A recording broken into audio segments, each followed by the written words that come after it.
On December 1st, I received the kind of call no one wants. The doctors confirmed what I already suspected: stage 4 pancreatic cancer. That meant, realistically, this holiday season would be my last. Strangely enough, I wasn't panicked. I felt a strange calm settle in. I'd lived a full life, one I wasn't ashamed of. And thankfully, my affairs were already in order. My family would be taken care of once I was gone. I'm not someone who likes to overshare, especially about my health. I hadn't said anything to my wife, Jane, about the tests. I didn't want to scare her unless there was something definite. But once I knew, I decided to go home early to talk to her in person. This wasn't the kind of thing you dump on someone in a text or over a call. You look them in the eye. If you're reading this, you probably already figured out that the rest of that day didn't go the way I expected. When I walked into the house, I didn't find Jane. Not right away. She didn't answer when I called out. At first, I thought maybe she was out running errands. Then I heard her. She was upstairs. Bedroom door mostly shut. I didn't think twice as I headed up, not until I reached the landing and heard another voice. A man's voice. Low. Close. What I walked in on hit me harder than the diagnosis ever could. Jane wasn't just cheating. She was in our bed. With someone I considered a close friend. Frank. We'd known each other since college. We'd helped each other move.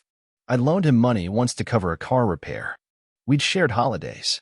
And now, here he was. Shirtless. In my home. With my wife.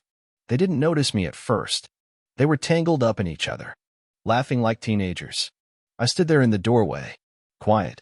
It was surreal. I didn't feel anger. Not right then. Just numb.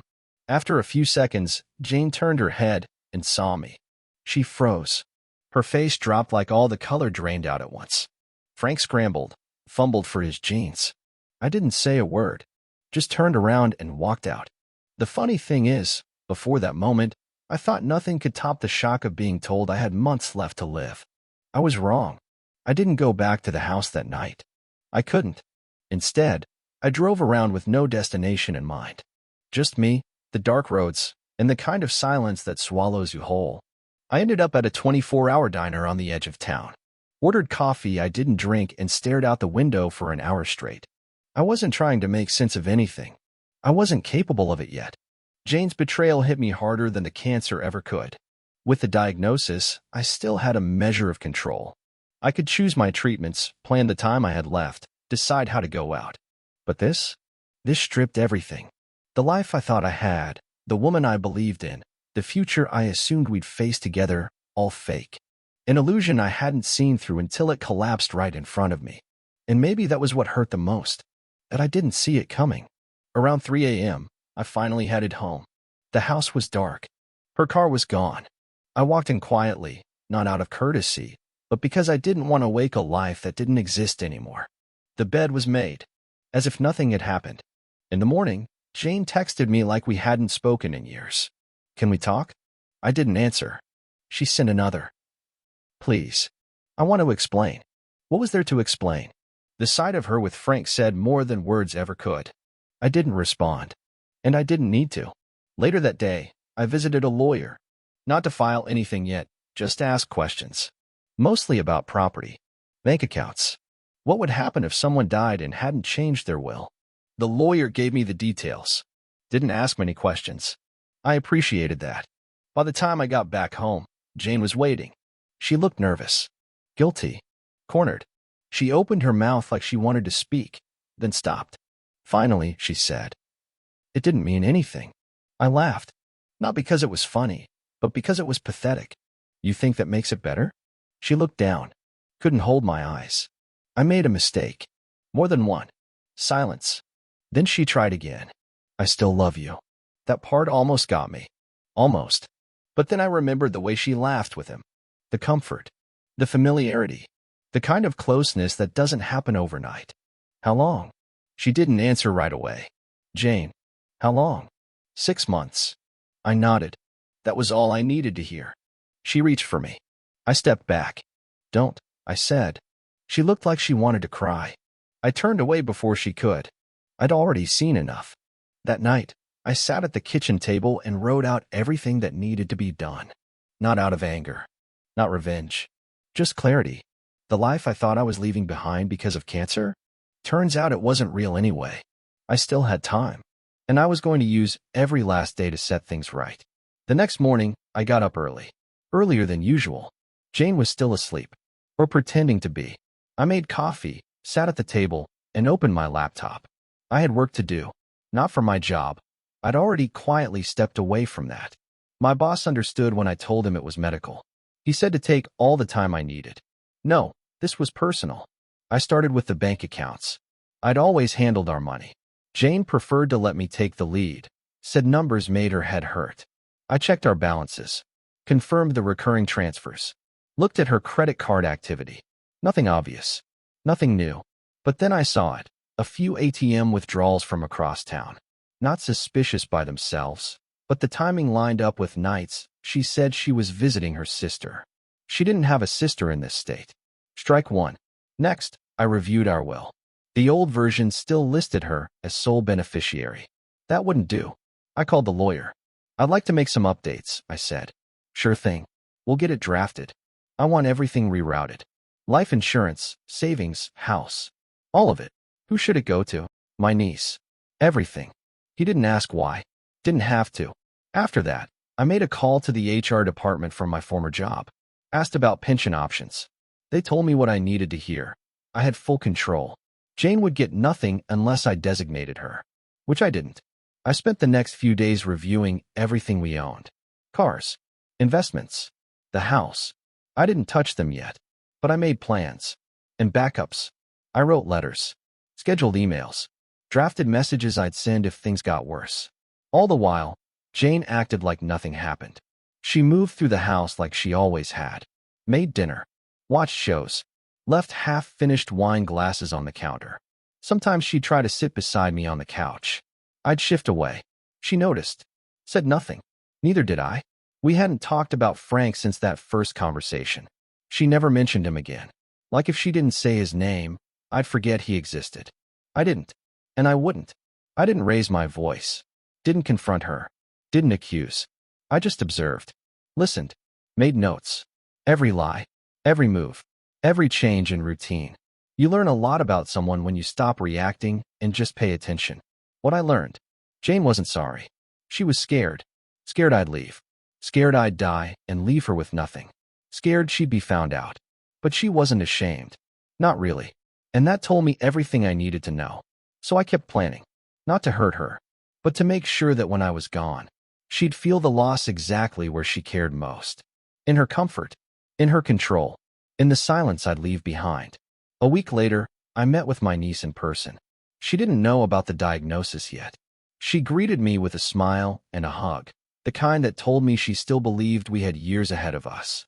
I sat her down at the coffee shop we always used to visit, ordered her favorite drink before she even asked. Then I told her everything. About the cancer, about Jane, about what I was planning. At first, she didn't say much. Just listened, eyes wide. Hands curled around her cup like it might anchor her. When I finished, she looked me in the eye. Whatever you need, she said. I'm here. I believed her. She'd always been steady, honest. And now, she was the only person I trusted to carry my name after I was gone. Over the next few days, I made all the transfers official. Every asset, every policy, every detail I'd quietly documented. It all now had her name on it. I didn't even need to tell Jane. She wouldn't find out until the papers were filed. I also scheduled a meeting with my doctor. This time, I brought a notebook and a pen. Asked questions I hadn't dared to ask before. How long? What will it look like at the end? He didn't sugarcoat it, and I appreciated that. When I came home, Jane had cooked dinner.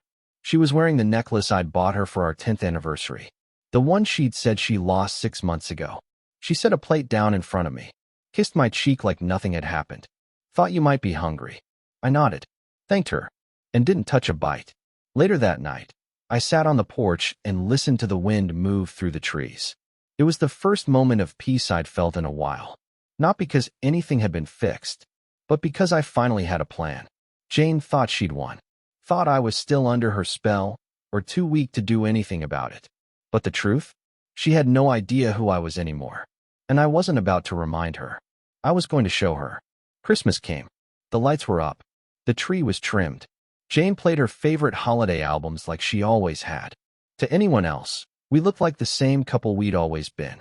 I went through the motions, wrapped gifts, smiled at neighbors, helped Jane host a small dinner with a few close friends. She laughed a little too loudly that night, kept topping off my drink. I let her. Frank was there. He avoided my eyes most of the evening. Didn't say much. Jane made a joke at one point, something about old friends and new beginnings. Frank didn't laugh. Neither did I. I waited until dessert to make my move. I stood, tapped my glass, and said I wanted to make a toast. Everyone quieted down. I looked around the room, at people I'd known for years, and let the silence stretch just a little longer than was comfortable. Then I said, I just want to thank everyone here tonight for being part of my life, for sticking around. This'll probably be my last Christmas. Gasps. Hands covering mouths. Frank looked like he was about to choke on his wine. Jane went pale. I continued. I was diagnosed earlier this month. Pancreatic cancer. Stage 4. The doctors have given me months, maybe less. I watched Jane. She stared at me like I'd hit her with a shovel. You didn't tell me, she whispered. I smiled.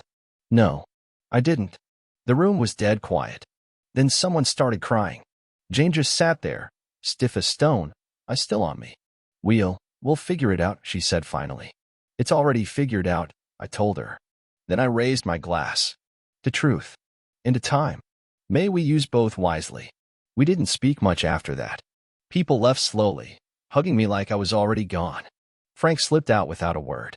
Jane stood in the doorway, arms crossed, like she wasn't sure what universe she was living in anymore. I slept better that night than I had in weeks. The next morning, Jane acted like the night before hadn't happened. She moved through the kitchen quietly, making coffee, slicing fruit, humming under her breath. No mention of my announcement. No follow-up questions. Just silence. I sat at the table and watched her pour coffee into 2 mugs, like this was just another day. Another morning in our quiet routine. She set mine down in front of me and forced a smile. You slept all right? Better than I expected, I said, and I meant it. She nodded. Sat across from me. Didn't drink. I waited. She kept stirring her spoon in her untouched cup. Why didn't you tell me? She asked finally.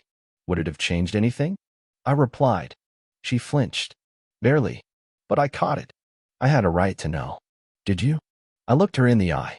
Or were you too busy entertaining someone else in our bedroom? She didn't speak. Didn't deny it. Didn't offer the usual empty lines. She just stared at the steam rising from her coffee like it held all the answers. The silence stretched. Felt like years were passing between us. Finally, she said, I didn't mean for it to happen. I laughed once. Sharp. Short. You didn't trip and fall into bed with him, Jane. I was lonely. So you filled the house with someone who was supposed to be my friend. You were pulling away, she snapped. You were always tired, distracted. I thought maybe. You thought maybe I was dying, so you got a head start on replacing me. She blinked hard, bit her lip like she wanted to cry. But nothing came. I stood. We're done pretending. What does that mean? It means you don't have a role to play anymore. Not wife. Not caregiver. Not grieving partner. Just Jane. And Jane doesn't get access to me. That's not fair. Neither was what you did. That afternoon, I met with my lawyer again. We drew up emergency clauses for medical decisions. Tied all my accounts to a single trustee, my niece. Filed paperwork that would make Jane a legal stranger in every financial and medical sense. She'd get no say. No access. Not a penny. Not even the car title. By the time I got home, she was sitting on the couch in a robe, staring at the television like it was a window into a better life she'd already burned down. She looked at me.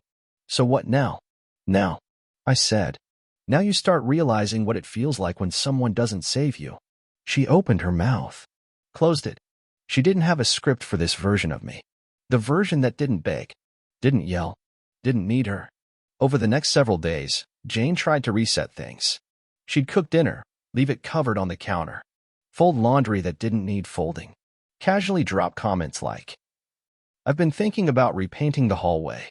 Like she could sand over the cracks in our foundation with soft domestic routines. I played along. Politely. Like a man being served by a ghost who hadn't realized she'd already died. She began asking subtle questions. Have you spoken to your doctor again? What's the treatment plan looking like? You sure you don't want to get a second opinion? Each one carefully wrapped in concern. But what she really wanted was clarity on the timeline, on the window, on when I'd be gone. She was gauging how much longer she had to pretend, and how much she'd get to keep. So I gave her what she wanted, just not how she wanted it. They said it could be 6 months, I told her one night. Maybe less. She nodded, slow, absorbing it. Didn't cry, didn't reach for me, just said, "Then we should make the most of it." I smiled. "We will." That weekend, she left for a girls' trip with some friends from her yoga group. I knew better. She didn't even bother to change the password on her backup email account, the one she thought I didn't know about. She'd used it to send Frank hotel confirmations, dinner reservations, a calendar reminder labeled Weekend Reset. I read it all, then logged out. Didn't say a word, didn't confront her. Just waited. While she was gone, I had the locks changed, opened a new P.O. box, moved the last of my documents into a fireproof safe she didn't have access to, ordered a new phone, new bank card, changed every password. She came back Sunday night, sunburned, fresh manicure, wearing a necklace I didn't buy. She walked in like nothing had changed, until she tried to open the front door with her old key and found it didn't work. She knocked. I answered, didn't say anything, just held the door open. She stepped inside, confused. What happened to the locks? Security update. You could have told me. You weren't here. She scanned the house like it might explain itself. Everything okay? Everything's where it needs to be. She didn't know what to say to that. So she didn't. Just walked into the kitchen and stood there, holding the countertop like she was steadying herself in a storm she hadn't noticed until it was too late. And I let her stand there, let her stew in the realization. Because now, she was the outsider, the stranger. And all I had to do was let her stay just long enough to know she didn't belong anymore. The unraveling didn't come all at once. It started in small, pathetic pieces. Jane would hover outside the bedroom door but never knock. She'd wait until she thought I was asleep, then check to see if I was breathing. One night, I left the door slightly open and caught her standing there in the dark, just staring. She'd start arguments over nothing, ask questions she didn't care about just to fill silence. Do you want eggs in the morning? Are you taking your meds? Should I cancel the landscaping guy? None of it mattered. She was trying to reinsert herself into a life she no longer had a seat in. I never raised my voice, didn't even sigh. Every time she reached for some version of the old routine, I let it hang in the air, unanswered, until she backed away. Then came the friends. Mutual ones. People we used to vacation with. People who sent Christmas cards. People who once thought we were the stable couple they wanted to be. One by one, they stopped calling, stopped visiting, stopped answering her texts. Because I had told them. Not everything, just enough. Enough to make them understand who Jane really was. I didn't need to give them details. I let her words speak for themselves. The ones she whispered to Frank. The ones she never knew I'd recorded. And Frank? He ghosted her. Disappeared the second things got complicated. Blocked her number. Deleted his socials. Left her with nothing but memories she couldn't share without exposing herself. She tried to pretend she was fine. Posted photos of our cat like life was normal. Tagged me in a picture from 2 years ago with a caption like we'd just taken it. I didn't respond. Didn't remove the tag.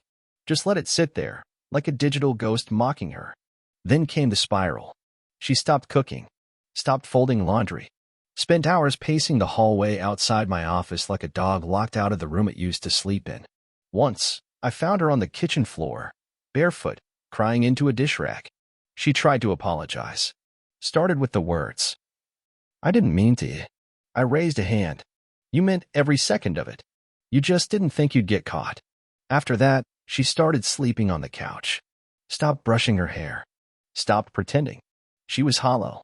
A shell inside a house that no longer recognized her. And I was just waiting for the final piece to fall into place. By the time I served her papers, there wasn't anything left of her worth destroying.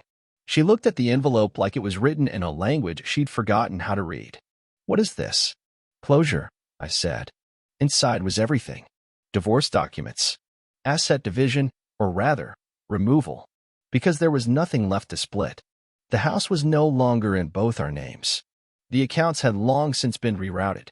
Her name had been quietly extracted from every document that mattered. I had spent months preparing for this. Every check, every policy, every deed, folded neatly into a future she wasn't invited to. She blinked. "You're leaving me now?" "No," I said. "I already left. This is just paperwork." She stood there, mouth open, like she wanted to object, but couldn't figure out how. Because she knew. She knew the moment she saw the lawyer's name on the letterhead that she wasn't going to talk her way out of it. "You can't do this," she whispered. I tilted my head. "Jane." "I already did." I didn't yell, didn't gloat. I just laid out the terms. She'd get what she brought into the marriage. Nothing more. No alimony. No claim on my pension. No life insurance. The prenup she once laughed about? Never revoked. Never amended. Never forgotten. She didn't even contest it. Not really. Because deep down, she knew she'd forfeited any right to protest the day she invited someone else into our bed. The court date came and went. She looked small on the other side of the room. Didn't wear makeup. Didn't wear the necklace Frank gave her. She signed the forms with a hand that shook. When the judge stamped the final signature, she glanced over at me, like she was still hoping I'd say something. Anything. I didn't. She walked out first. Didn't look back. Didn't ask for a ride. Didn't speak. I stayed in that courtroom an extra 5 minutes. Just breathing. Just letting the silence settle.